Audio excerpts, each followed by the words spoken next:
lesson is all about series that goes to infinity, and what will the sum of that infinite series be? If we look at an arithmetic series like this one,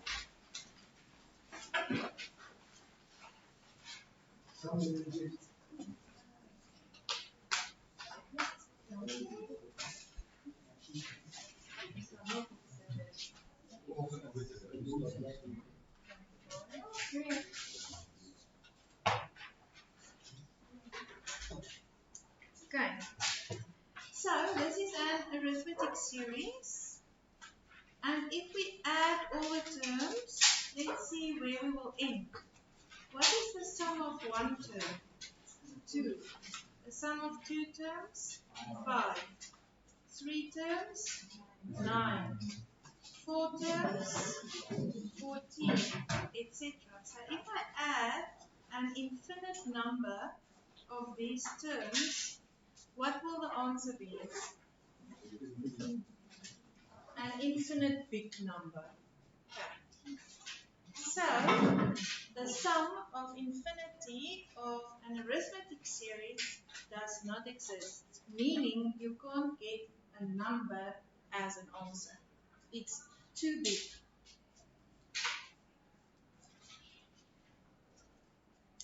Now let's take a normal geometrical series, like that one. The sum of one term is 2. Sum of two terms? Hello? 6. 3 terms? 14. 4 terms? 30. And it carries on into infinity. So this one as well, the sum of infinite number of terms is infinite. It's too big to write it down. So this one also does not exist.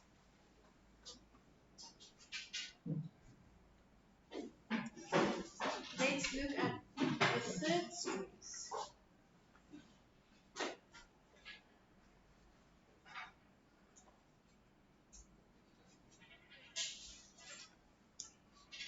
Four plus 2 plus 1 plus a half plus a quarter plus an eighth, etc.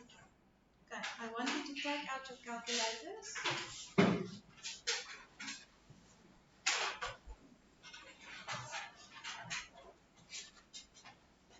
And you need to work with me now. What is the sum of one term? 4. What is the sum of two terms? 6. 3 terms? 7. 8 terms? 7.5. 5 terms? 7 3/4. 7,75. 6 terms? 7 7/4. I mean 7 8. 7,875. 7 terms? 7,9375. 8 terms? 7,96875. What do you see here?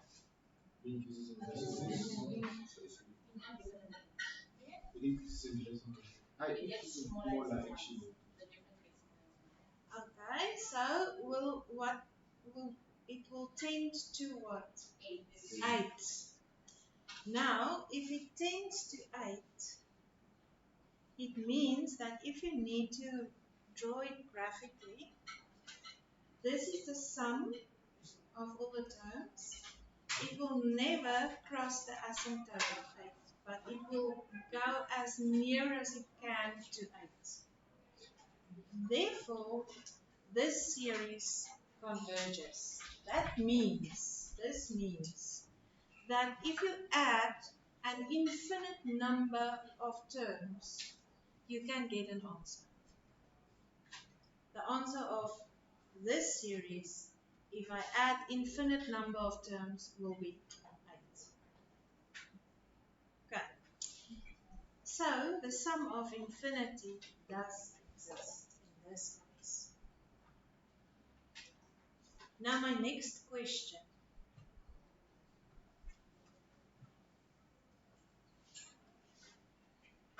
is,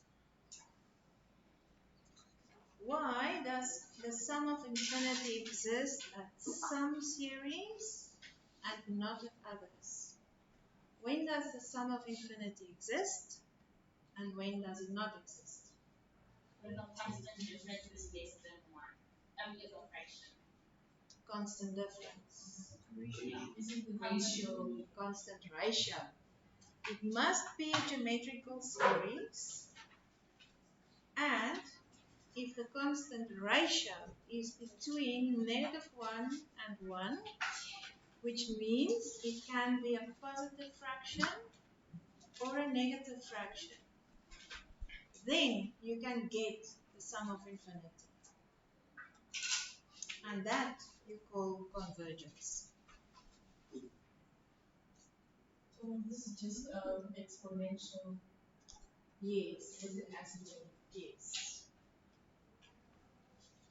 You said it is a fraction. When it's a fraction, a positive fraction less than 1, or a negative fraction larger than -1, but it must be an R, not a D. Then your sum of infinity will exist. You can get an answer, and we call this the series converge. Okay, now we're going to look at our first example. That one is in your notes.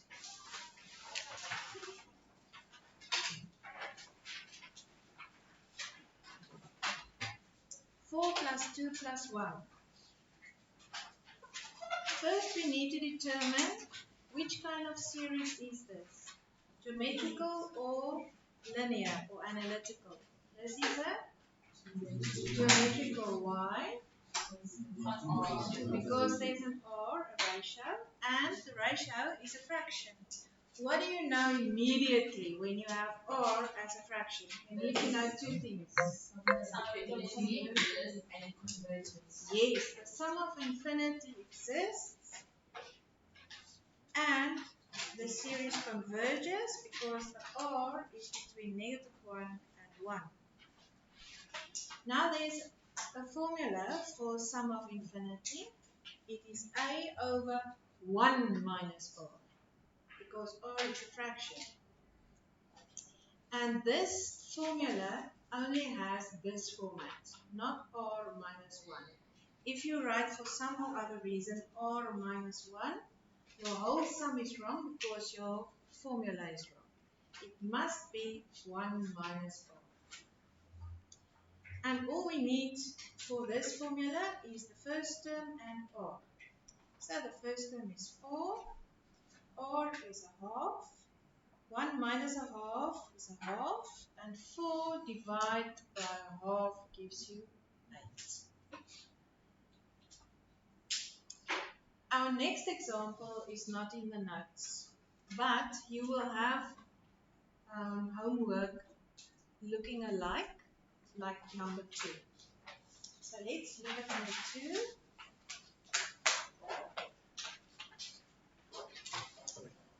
Write this repetitive decimal number as a normal fraction. Now you can remember in the beginning of grade 10, we had those sums like 1, 2 repetitive equals 1, 2, 2, 2, and let's make that x. And then 10x will be 12, 2, 2, 2, etc. Can you remember that? Yes. We're not going to do this method. I'm going to teach you some number pattern method to determine this one. However, we start with 1, 2 repetitive equals 1, 2, 2, 2, dot, dot, dot. And then I'm going to take you back to grade 1. write this in expanded notation. Can remember expanded notation? It's 1 plus 2 tens plus 2 hundreds plus 2 thousands. Grade one, but Grade 1, yeah. Yeah. it's grade five. In grade 1 you had, right, 13 in expanded notation, then you say it's 10 plus 3. This is grade two. Okay, now you look for the part where you can see a geometrical sequence, and that will be this part. So you put that in brackets. So you put your series in brackets. 1 is not part of my series. It will just carry on, add 1, add 1, add 1 till the end. Okay. For the geometrical series, we get R, that is a tenth. How do I get R? 2 over 100 divide by 2 over 10, and then you get 1 over 10. And then you write, in the place of this geometrical series, you write your formula for sum of infinity, because this one carries on and on and on. Now substitute A and R. A is not 1. A is the A of the series, 2 over 10. Divide by 1 minus a tenth.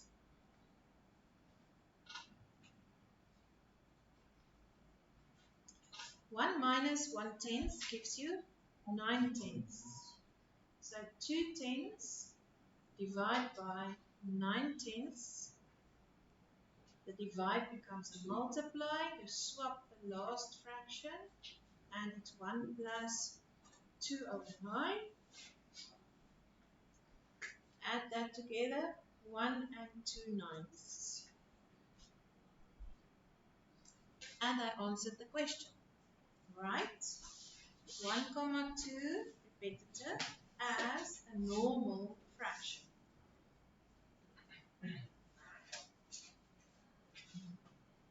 So am I gonna lose marks if I just like You.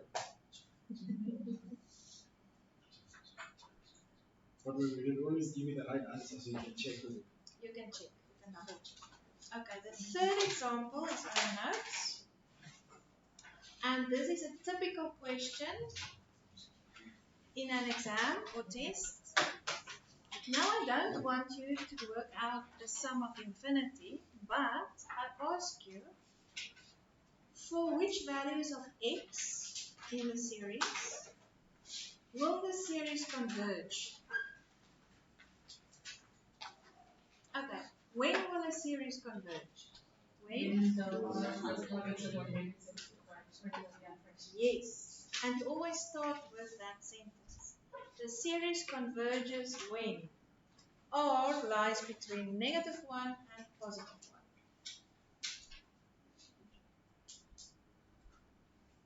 1. Now I'm going to substitute the R with the R that I worked out here.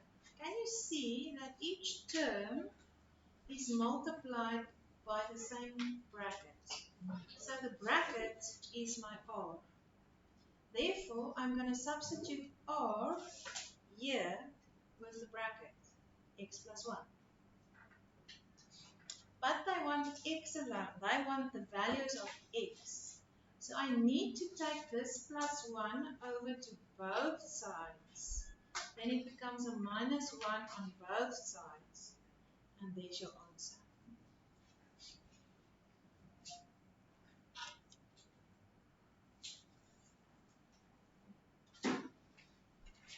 Any questions? Okay. Homework for tomorrow.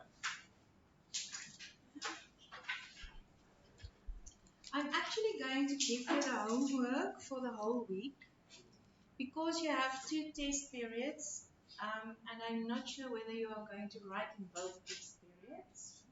Tuesdays and Thursdays. No, Thursday until interview is happening on Wednesday, so there is no test on Thursday. There is a test period. Where is it?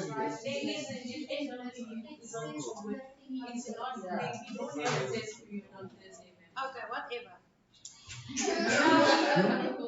If you have or not have, you might just come across an invigilation period and then you sit with your thumbs and don't know what to do. So I'm going to give you the whole week's homework.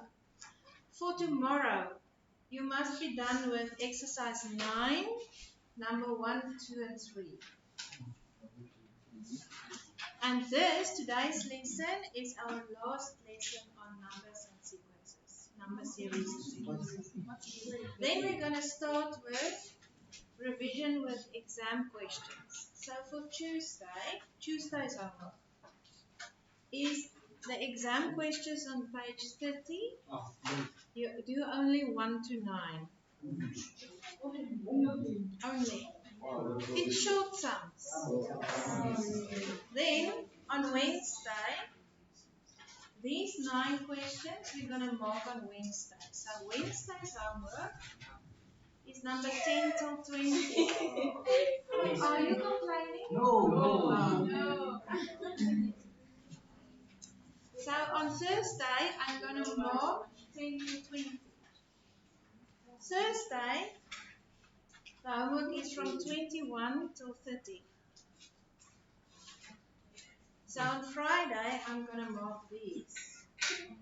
And then Friday's homework is 31 till 37. And there you study for 4 days for your test next week on the 8th and the 9th on sequences and series. It's 2 class tests. It's an assignment, but it's in the form of class tests. No. It's a closed book. It's like a test. Closed book is it's just a different name. Wait, no, so is it gonna be 2 different tests on different days? 2 different tests on 2 different days. If you miss those 2 days, you write the extended opportunity, 1 hour, both tests.